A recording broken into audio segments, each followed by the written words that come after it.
Oh yeah, the shark. If you go to stream 2, go to camera 2, and you'll see the shark above. Oh, no, never mind. Stay on camera 1. Stay on camera 1.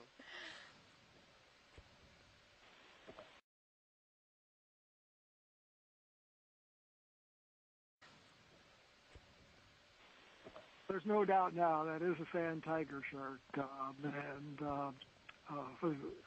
Chris, what is it? Odontaspis ferox, I think. Family Odontaspidae.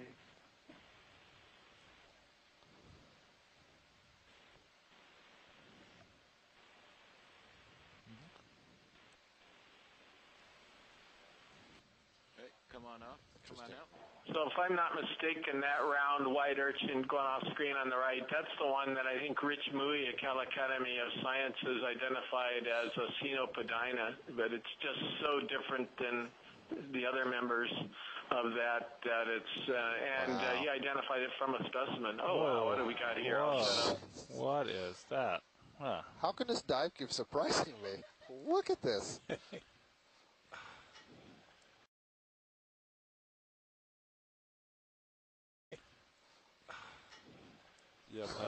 Where do we start here? Huh. Well, we start. So the purple stuff is a stoloniferous octocoral. There's, I think, also yellow sea fins, and then the white stuff I think is all sponge.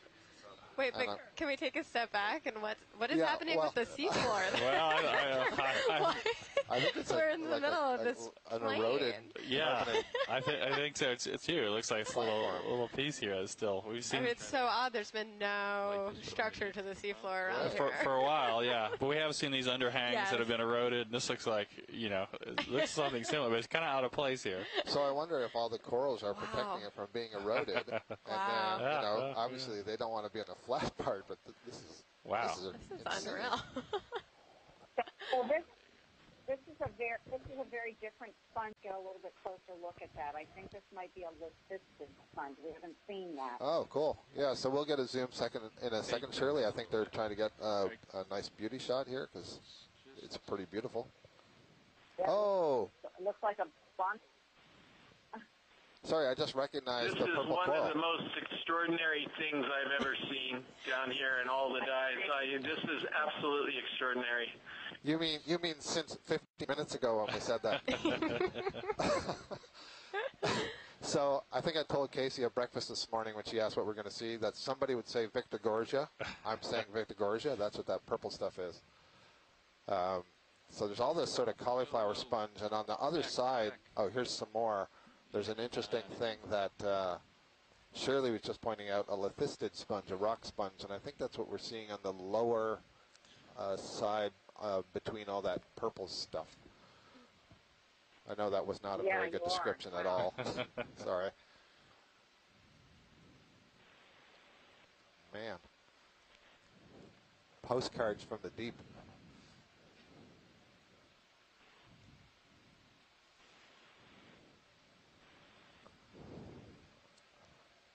Where you had it before, if the arm was in the right position, you would have hit it. Well, I offer my sincere good luck to the video crew in choosing a highlight for tomorrow. I don't know what you're going to choose. There's just too many. It's going to be a full-length feature. What do we want to look at here? Exactly. We'll have to look at. Yeah, there is. So one thing Shirley was really excited about was a lithistid sponge. So Shirley, is that what's on the right side here that's kind of got the brown knobby appearance? The way, what's that stuff that's directly ahead that's kind of like crunchy looking? What is that? So I guess we just zoom in. Just zoom in. Let's zoom in, and pretty much anything is going to be of interest. Huh. Oh, so that's a scleractinian coral there. So that's what all of the, and there's a fish tucked down in there. What the heck? Might as well have a fish too. I do not know what the scleractinian, so the stuff that's kind of pink with the white that's going off screen right, that's stony coral. There's some more of it on this. There's some of it that's dead in the center. I'm guessing that the yellow stuff is a plexaurid octocoral, maybe the genus Parasis. And there's a hexaconella sponge stuck in that. So here, so I see a bunch of zoanthids, but I don't know if this is a lithistid sponge that the zoanthids are growing out of. Nope. Maybe a dromeid crab. Oh, yeah, there's the glass sponge.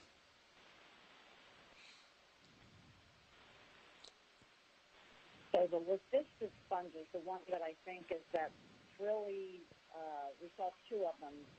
There was one when we were first coming in this coral bonsai tree, and then the other one was on, I think, on this side.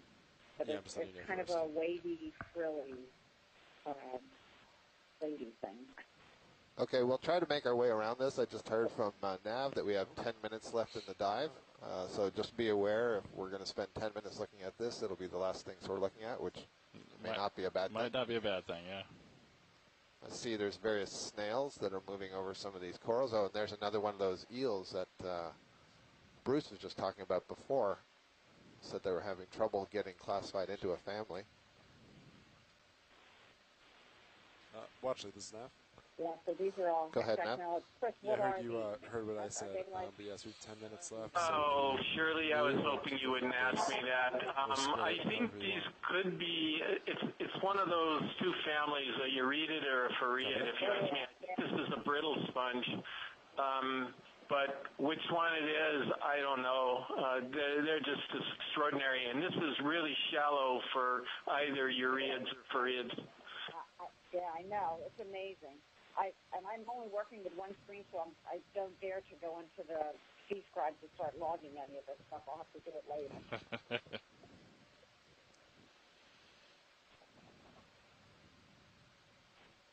So, Scott, what did you think? You thought this was a plexaurid, those, the coral, the yellow corals in between, or I don't even know what that is. Yeah, I'm guessing the yellow is a Parasus or something like it.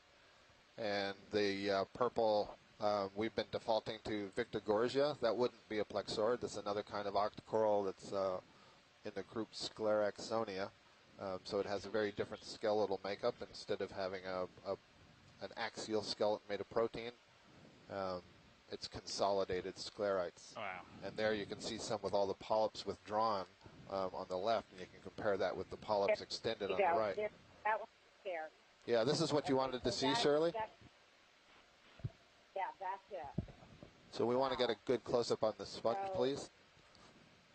Directly in the center. Wow. So that... Give me more zoom. Yeah, that's kind of in an artificial grouping called leucistica. These are rock sponges. So they're actually in the... they're demo sponges in the order Tetraxinellida, and this is likely in the family Corallistidae. But they're called rock sponges. This is cool. They're called rock sponges because they have spicules made out of silica that are all interlocked, and this is like really rocky hard. It's very hard to break. These sponges are very interesting because the leucistic sponges are ones that you would think would be physically defended against predators, but they also produce really amazing natural products that have anti-cancer activity. Thank you, Shirley. That's a good view of that. Let's see if there's anything else to see on this future. I'm sure there is. I'm being blown into this now. And you can check out camera 2 if you want to see the relative size of this magnificently beautiful feature compared to the D2 ROV. Just terrific. And you notice each time that we zoom in, there's all kinds of crabs. We saw some fish in there, brittle stars, and so it's like a whole world unto its own. Little high-rise community here. Exactly. Yeah.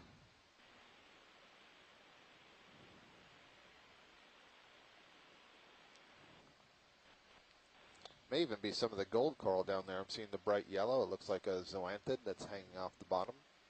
Let's come in here.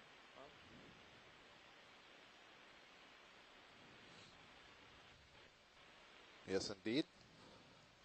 It's at the very least, it's a zoanthid, and it's overgrowing some skeleton, so it could be that that's the same species that forms the gold coral. Skeleton looks black. Yeah, so that's a very typical plexaurid skeleton, a sea fan skeleton. So when you remove all the tissue from these octocoral sea fans, that's what it looks like. Okay. And you would kind of sort of think it's wood if you were holding it in your hand. But it's actually protein-based. It's the major protein is named after the taxon. It's Gorgonia. Watch lead. This is Nav. Go ahead, Nav. Watch lead. Yeah, down to our last 5 minutes, unfortunately. Do you want to stay here or make a final push? I'll get right back to you. On shore, we have 5 minutes left. Would you like to be transiting for that 5 minutes, or would you like to continue looking at what we're seeing? And we need the answer in less right than 5 now. minutes. I think there's another rock like this that was next to this one. I'm not sure where it is now relative to the direction the ROV's facing. Okay, we'll turn. Yep, we see it over there coming on the port side. We'll go over and have a look. I see that Sonia Rowley is agreeing in the chat room that likely Parasis was the larger fan. It was kind of white with yellow polyps, and then Victor Gorgia being the purple one. Thanks, Sonia.